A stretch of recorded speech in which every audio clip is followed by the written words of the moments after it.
In a world overwhelmed by fleeting beauty, shallow love, and temporary comfort, the human heart longs for something more, something eternal, pure, and untouched by pain. What if we told you that beyond this life, beyond every hardship you've endured, lies a realm so beautiful, so peaceful, and so perfectly designed for the believer that even angels marvel at it? And among the countless blessings of that realm, Jannah, are companions unlike anything the human mind can fully grasp. They are the hour. But who are they really?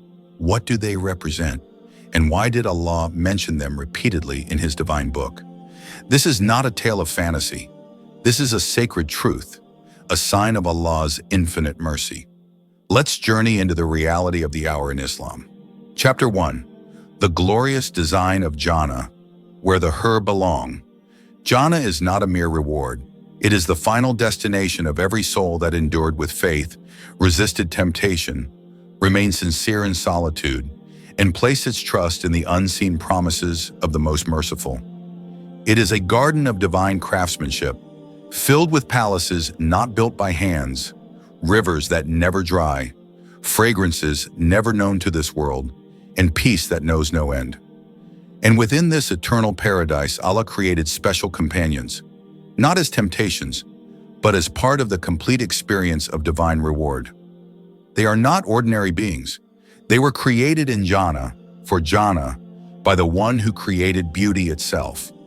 To understand the Hur is to understand a part of the mercy and artistry of Allah.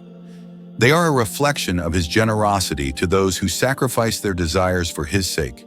They don't belong to this world, and neither do those who truly believe. They belong to a realm of eternal bliss. Chapter 2. Crafted by divine hands. Who are the Hur? The word Hur is derived from a term meaning the purest contrast of white and black in the eyes, an imagery that signifies depth, allure, and perfection. But the Hur are not just about physical beauty. Their very existence is spiritual. They are created from the light and purity of paradise, untouched by human imperfection. They do not age, feel pain, suffer heartbreak, or harbor jealousy. Each is created with a calm heart and a devoted soul, perfectly suited to bring comfort and joy to the one for whom they were made. In Sahih Hadith, the Prophet described them with poetic delicacy, radiant beyond compare, their skin so pure that the marrow of their bones is visible, not to hint at anatomy, but to reflect their ethereal, light-like nature. Their voices are soft and melodious, their loyalty unmatched, and their character full of love, modesty, and peace. They are not for worldly fantasies, they are for the souls who live for the hereafter. Chapter 3. Purity beyond imagination. Inside and out. The beauty of the Hur is not confined to appearance. In a world where beauty often becomes a mask, the Hur are the embodiment of purity, inside and out. The Quran calls them Qasirat at-Tarf, those who lower their gaze, devoted only to their companions. Their loyalty is eternal. Their modesty is their pride. Their love is not fleeting, it is everlasting. In Jannah, where no impurity can exist, the Hur represent untainted affection. There are no arguments, no disappointments, no betrayals, only peaceful companionship. Unlike in this world, where relationships often break under pressure, the companionship of the Hur is preserved by the will of Allah Himself. They are created with flawless character, not just flawless appearance. Their smile never fades.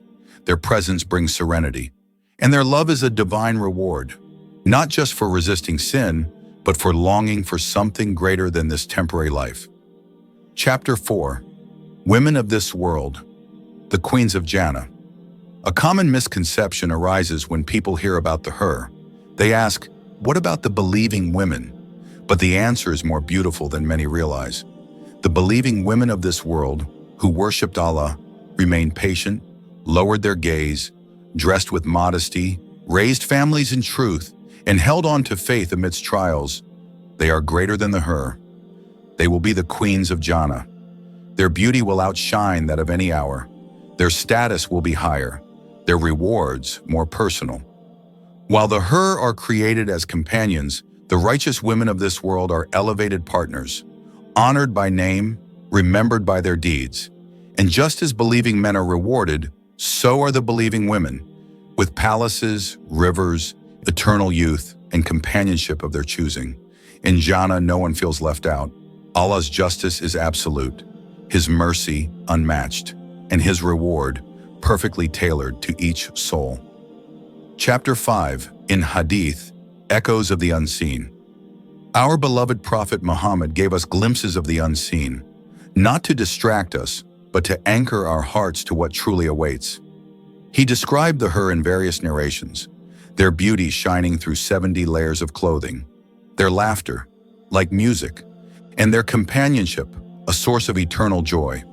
One narration speaks of the tents of Jannah where they reside, each tent made of hollow pearls, each glowing with light. Their speech is kind, their character gentle, their presence peaceful. But most importantly, the Prophet reminded us that the Hur are not the goal. Allah's pleasure is. These descriptions serve as motivation, as reassurance, and as a promise. They remind the believer, your sacrifices are not forgotten. Your sleepless nights, your tears, your silent battles, they are all seen by the one who prepared such beauty for you. Chapter 6, Companionship Beyond the Physical. It's important to understand the deeper meaning of companionship in Jannah. The Hur are not meant to reflect worldly relationships. In Jannah, love is not based on desire. It's based on spiritual compatibility. There is no fear of loss, no suspicion, no pain. Each believer will find companionship that matches the purity of their soul. The Hur are companions in the truest sense, ones who calm the heart, never hurt it, ones who bring peace, not chaos. Whether for a man or a woman, the relationships in paradise are perfected beyond imagination. No one will feel unwanted, lonely, or unloved. Allah Himself ensures that every soul finds joy, comfort, and fulfillment. The companionship of the Hur is part of that divine design. Chapter 7, A Reward, Not a Distraction. The mention of the Hur has sometimes been misused, misunderstood, or even mocked. But in reality, they are a symbol of divine reward, not an invitation for obsession. The Quran never glorifies lust. It glorifies obedience, patience, and trust in the unseen. The Hur are one of many incredible signs of Allah's generosity. Just like the palaces, the rivers, the fruits of Jannah, the Hur are there to motivate the sincere. The Sahaba never pursued Jannah for the Hur.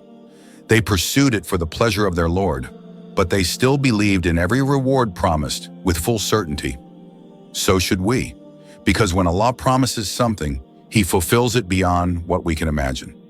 Chapter 8, Love Without Jealousy, Peace Without End.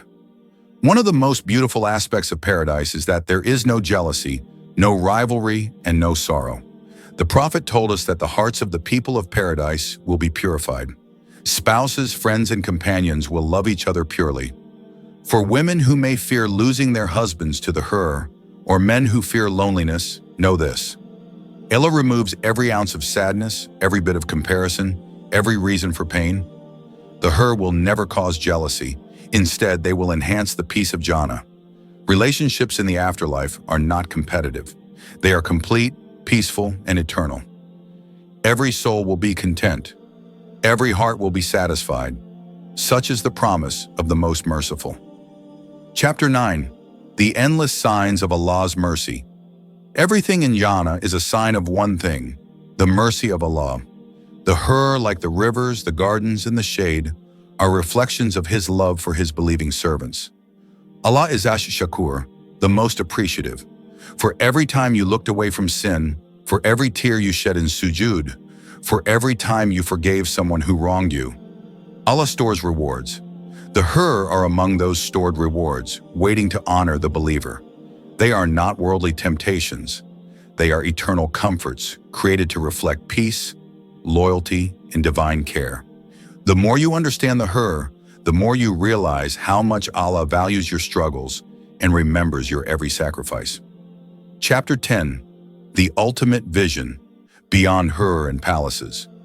As breathtaking as the Hur are, as majestic as the palaces and rivers will be, there is one moment in Jannah that will make every other reward feel small, the moment when the veils are lifted and the believers are granted the vision of their Lord. Nothing will matter more. The prophet told us that those who enter paradise will be given everything their heart desires, but the greatest gift will be seeing Allah with eyes of joy and awe. That is the ultimate destination.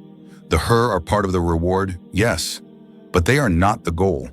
The goal is Allah, His love, His nearness, His eternal pleasure. The Hur are real. Their beauty is beyond imagination. Their loyalty is eternal. But above all, they are a sign that Allah never forgets His servant.